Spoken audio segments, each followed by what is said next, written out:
Che poi uno fa tutte le sue scene, il problema è che poi uno deve andare al contatto con la propria verità. E a volte uno dice ho delle verità che sono diverse da quelle che racconta in giro, ma che racconta anche a se stesso.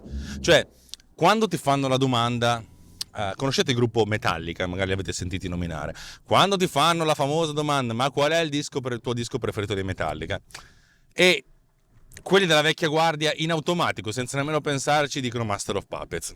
Ha un sacco di canzoni interessanti, belle, però per certi versi è datato. È un disco degli anni 80. Cioè, c'ha dentro delle cose magistrali, 86-87. Ha dentro delle cose magistrali che per essere quegli anni erano proprio avantissimo. Però, cioè, devo essere sincero, il fatto che lo senta un po' invecchiato. Ma devi per forza girare a sinistra tu. Minchia, oh, che palle. Il fatto che lo senta un po' invecchiato in realtà per certi versi è anche una cosa positiva. Vuol dire che mi sto evolvendo anch'io e non sono fossilizzato. Certo, la canzone più bella dei Metallica è Master of Puppets, bla bla bla bla. Sì, però è la canzone che ascolto più spesso dei Metallica. Forse sì, perché te la sparano fuori dovunque e in ogni dove. Ma non so se è la canzone che ascolto più spesso e volentieri. E voi potreste dire, ma che cazzo ci stai dicendo? Cioè, vogliamo sentire parlare di programmazione? Non è vero, però è interessante fare questi voli pindarici. Se io devo pensare a una canzone dei Metallica, non so perché mi è venuto in mente, sai, i trigger che ci sono. Ogni tanto tu pensi a una parola e ti triggera un'altra cosa che... Non uscirò mai da questa strada. Ti triggera un'altra cosa che non sai perché te la triggeri. Cioè, sì, c'è dentro la stessa parola nel titolo della canzone, però dici, ma perché proprio questa canzone? Che tanto è una canzone che sarà 10 anni che non sento in un modo o nell'altro. Perché uno sì, no, ma adesso possiamo ascoltare tutte le canzoni del mondo, ma ascoltiamo tutte le canzoni del mondo? Se devo essere sincero, la canzone che ascolto di più in questo momento è Le ruote del bus girano. Ma proprio a nastro, finita la canzone devo ricominciare da zero.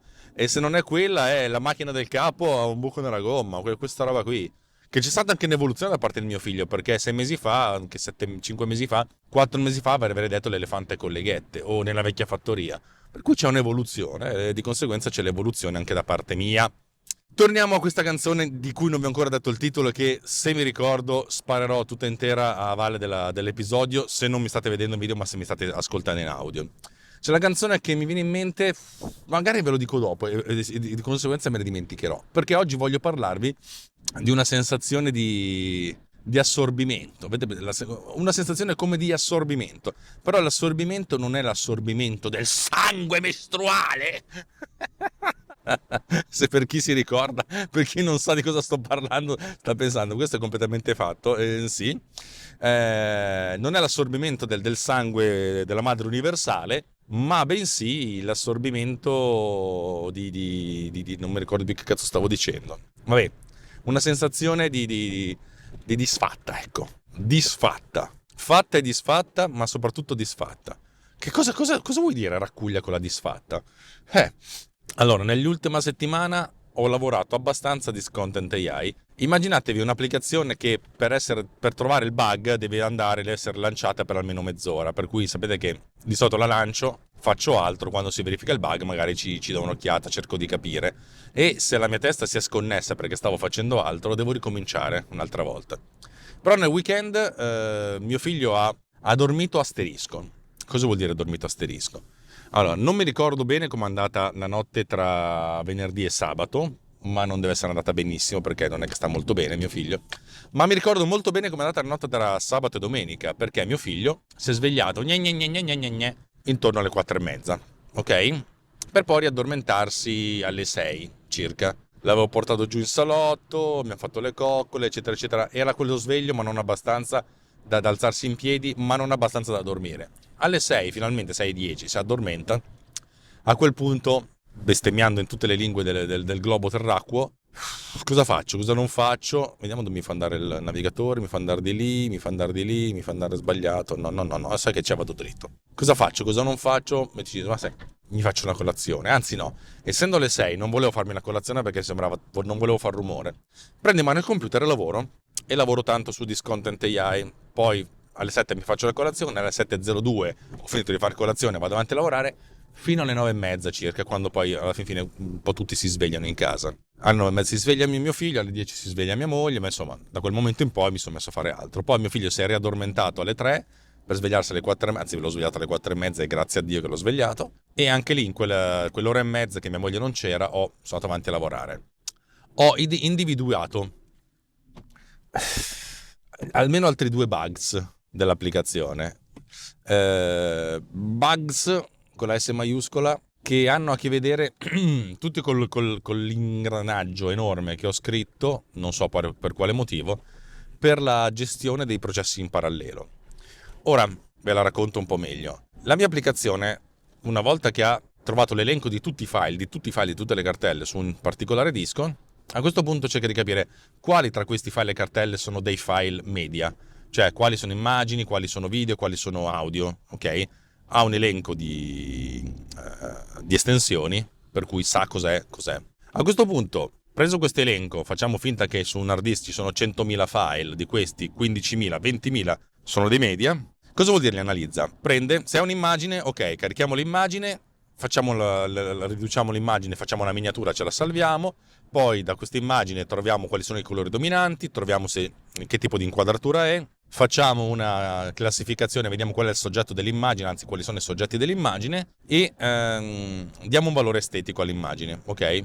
Oltre a calcolarsi informazioni che non sono dovute all'intelligenza artificiale, ma semplicemente dei dati tipo larghezza, altezza, aspect ratio, dimensione del file, le solite cose che uno fa. Se un file è un video, prima di tutto sceglie un poster, abbastanza deterministicamente, non c'è una scelta del poster più significativo, fa tutte queste analisi su questo poster, ma poi si crea anche una preview. La preview significa comprimere il file video a pochi fotogrammi al secondo, tipo 5 secondi, dal quinto secondo al 10° secondo, ma è tutto parametrizzabile, in codec H265 a bassissima risoluzione, tipo 192x108, cioè un decimo del Full HD, in modo tale da avere un file di 80-120k, e questi 80-120k sono salvati anche questi nel database, e la traccia audio viene strippata, e sulla traccia audio viene fatta anche un'analisi sul genere musicale, ok? Se c'è un file audio viene fatta soltanto un'analisi del genere musicale, e eventualmente, volendo, anche degli strumenti musicali, ma la cosa che sconsiglio perché i tempi di elaborazione esplodono. Allora, secondo voi quanto tempo ci mette a fare sta roba qui? Per un'immagine, per un audio, per un video? Ci mette un po'.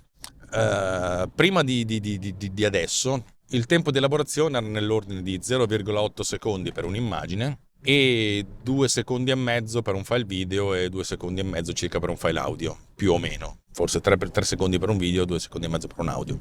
Il che significa che un hard disk da 10.000, 20.000 file media, se fossero state tutte immagini, avrebbe preso allora facciamo un conto, tendenzialmente il mondo la maggior parte delle volte ha un sacco di foto, per cui vuoto per pieno 1 secondo, 1 secondo, 2 totale, ok? Per un'immagine, per ogni singolo media, in media. 20.000 foto per 1,2 secondi sono 24.000 secondi? Sì. 24.000 secondi in ore quanto corrispondono? Vediamo. Quanto fa 24.000 diviso 3.600? 6,666666, cioè essenzialmente 6 ore e mezza, 6 ore e 40 minuti. Ok?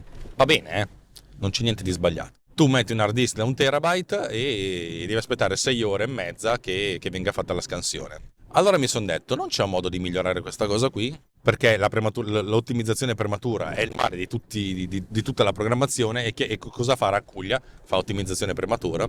Più che altro perché volevo dare un'impressione di una massima efficienza dell'applicazione.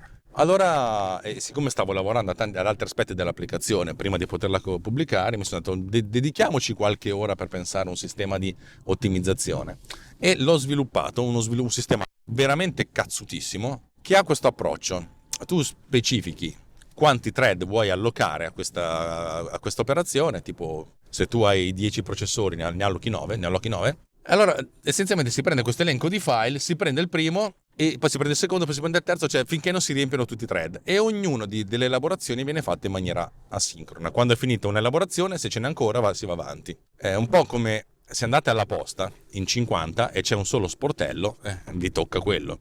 Se invece ci sono 9 sportelli col numerino, il prossimo che entra va, e tendenzialmente vuoto per pieno a seconda dell'ufficio postale, ci potreste mettere un nono del tempo originale, ok? Questa cosa qui, nella fattispecie, ha abbassato tantissimo i tempi di elaborazione, per cui adesso il valore medio di acquisizione di un media è 0,46 secondi, che è veramente poco. Per cui 0,46 per 20.000 diviso 3.600, 2 ore e mezza. Beh, già buono, no? Nel senso, in maniera abbastanza ottimale. E questo sistema, tra l'altro, prevede che ci sia anche un timeout e una retry, cioè vuol dire che per ogni singola elaborazione di ogni singolo media ho messo come timeout 2 minuti. Se in 2 minuti non è successo niente, ricominci. E ricominci per 3 volte, cioè 2 volte, cioè ricominci una volta, ricominci la seconda volta, dopo 3 volte che ci hai provato, rinunci e dici c'è un errore, vaffanculo, andiamo avanti. E questa cosa qui ci ho messo un sacco a farla funzionare, non è ancora perfetta al 100%, ma va abbastanza bene, nel senso soprattutto non c'è un processo demone che si becca la CPU al 100% che fa da arbitro. Vuol dire che se allocate 9 processi per sta cosa qua, sono veramente 9 processi, non 8 processi e uno che sta lì a guardare che tutti gli altri facciano il loro lavoro. Ok? Cioè è una cosa abbastanza buona e abbastanza funzionale. Però ho ancora un problema, ogni tanto si ferma. Si ferma e non capisco perché. Lo capiremo insieme dopo la pubblicità? Sicuramente no, ma facciamola lo stesso. E notare che sto lavorando a questa applicazione da ormai 9 mesi? Sì. Si ferma e non capisco perché, però mi sono sviluppato un sistema molto complicato e molto ricco che praticamente fa una sorta di tracking real time per fare una profilazione. Voi potete profilare l'applicazione in modo da vedere dove spende la maggior parte del tempo. Però è difficile beccarsi i data races, cioè oppure dove se le cose si bloccano, se c'è un deadlock, cioè una risorsa A ha bisogno della risorsa B per andare avanti, la risorsa B ha bisogno della risorsa A per andare avanti, e per cui entrambi sono ferme. Questo è un deadlock. E allora fondamentalmente ho sviluppato questo sistema che anche graficamente vi fa vedere per ogni singola immagine, per ogni singola media cosa sta facendo, con processi e sottoprocessi, per cui c'è acquisizione dei media fatti in un certo modo, acquisizione delle immagini, acquisizione dei colori, eccetera, eccetera, eccetera. Tutte queste cose granulari per capire dov'è che si ferma.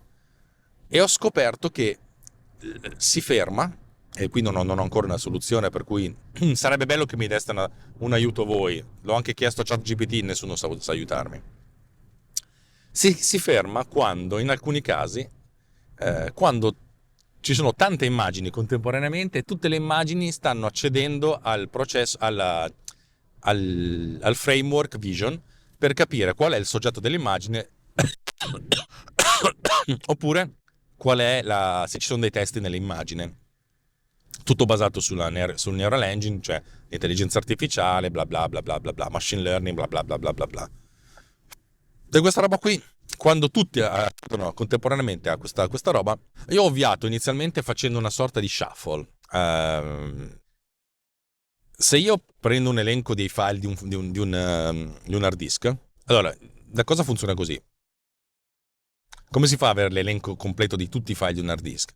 Si chiede al sistema, senti, dimmi quali sono i file nella root di questo hard disk. Per ogni cartella vai dentro e mi dici quali sono i file e le sottocartelle, e si va così avanti ricorsivamente.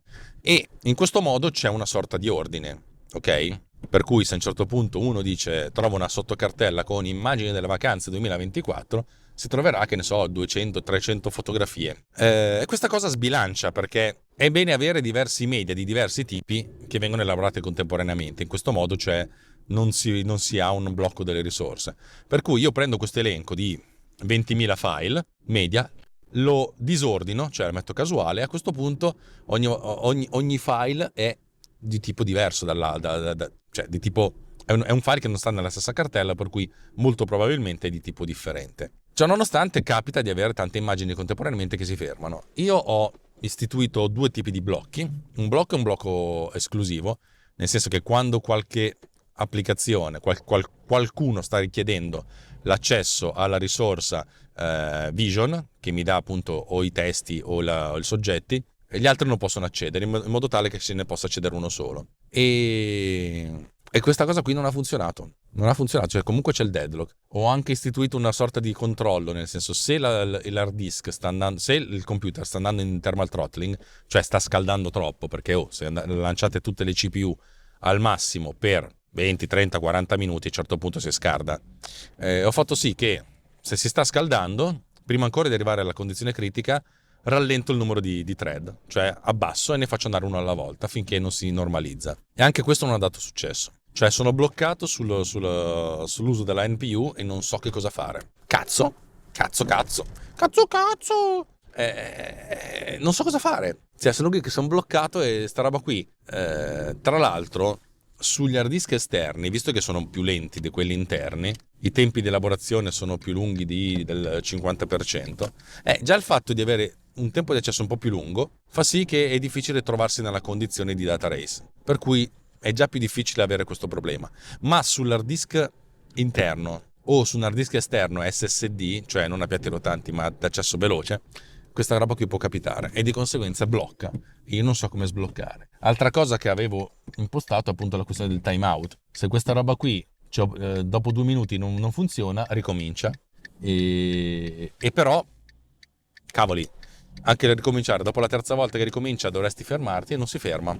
E non so perché. Non so assolutamente perché.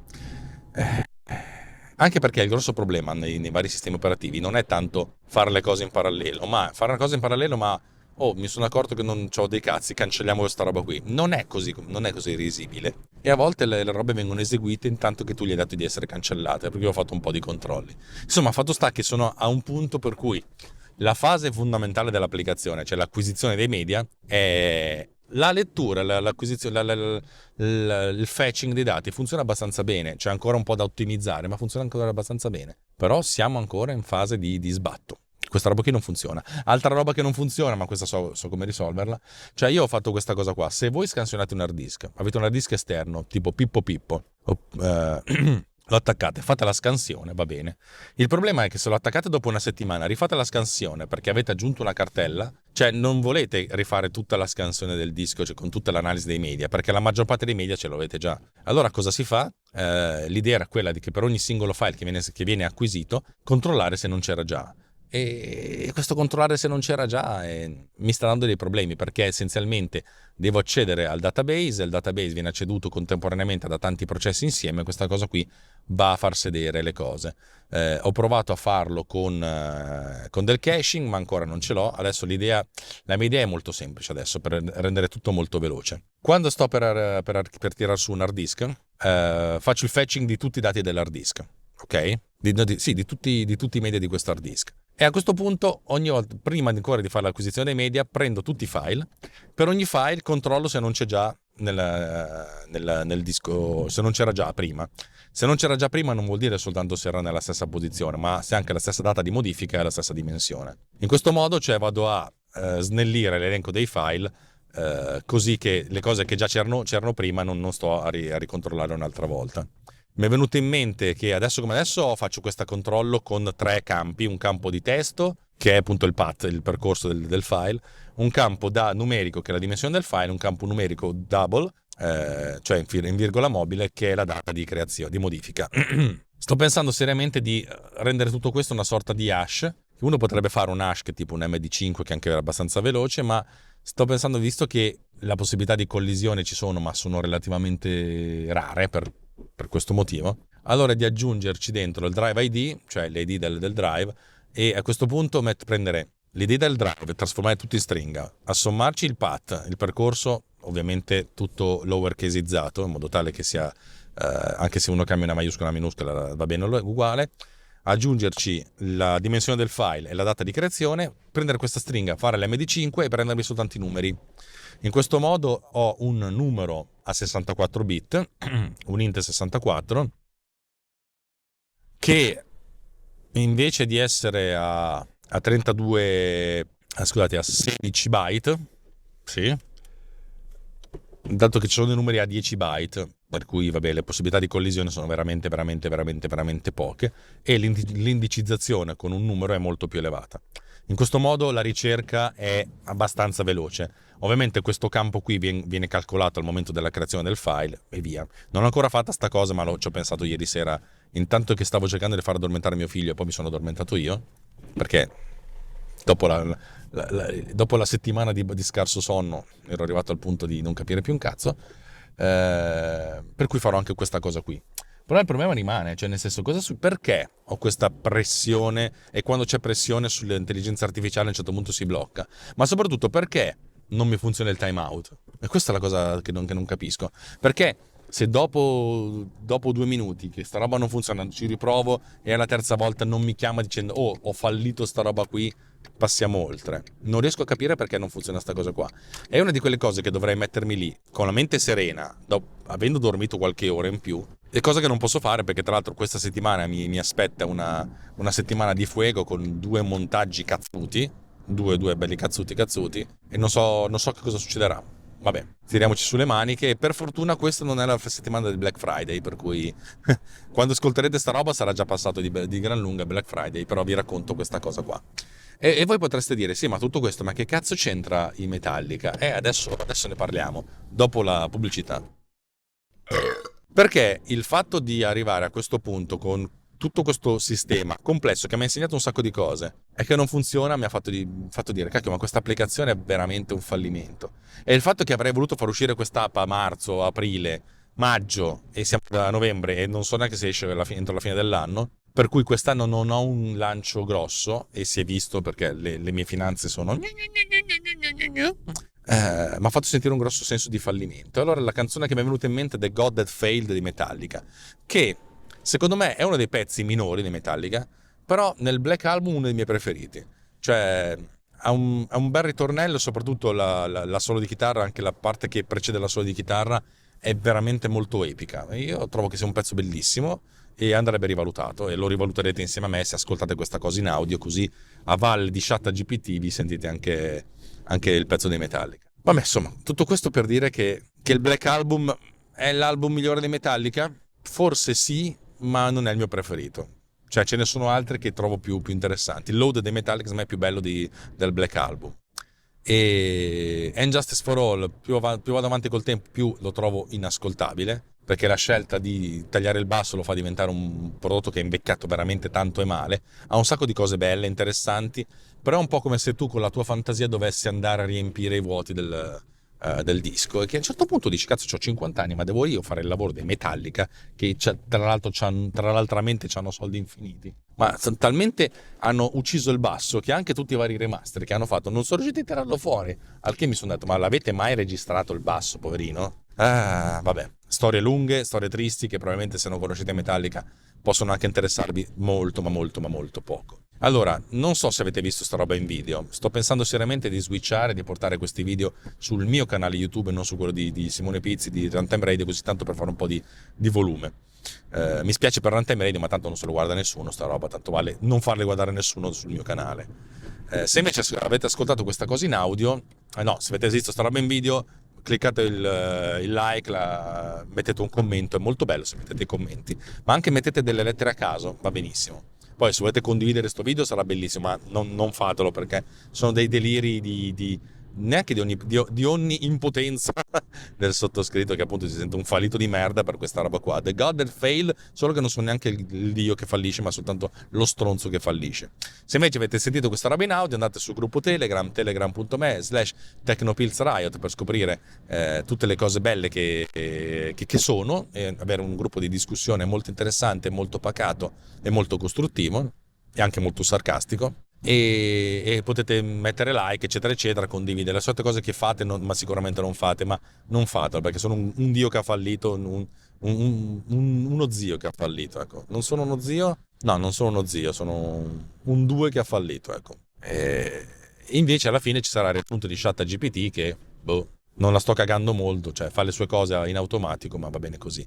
Immagino che se avete sentito questa puntata potrebbe essere che non l'avete sentita dei lunedì ma dei giovedì, perché nelle ultime settimane ho prodotto talmente tanto materiale che ho deciso di raddoppiare l'uscita settimanale in modo da tenervi sincronizzati, se no magari sta puntata esce fuori a marzo e magari questa roba qui l'ho già sistemata, ma ne dubito fortemente. Bene, grazie di avermi ascoltato, di avermi ascoltato pazientemente. Questa puntata è un po' raffazzonata, ma perché ci avevo pensato seriamente intanto che mi lavavo i denti, di come iniziarla, e quando mi preparo troppo finisco per non essere più naturale, perché È come se volessi arrivare subito al punto saltando tutti i passaggi intermedi. Mentre i passaggi intermedi vanno fatti, devo ricordarmi di non prepararmi le puntate, di avere un incipit, tipo una frase, e poi dopo andare avanti così.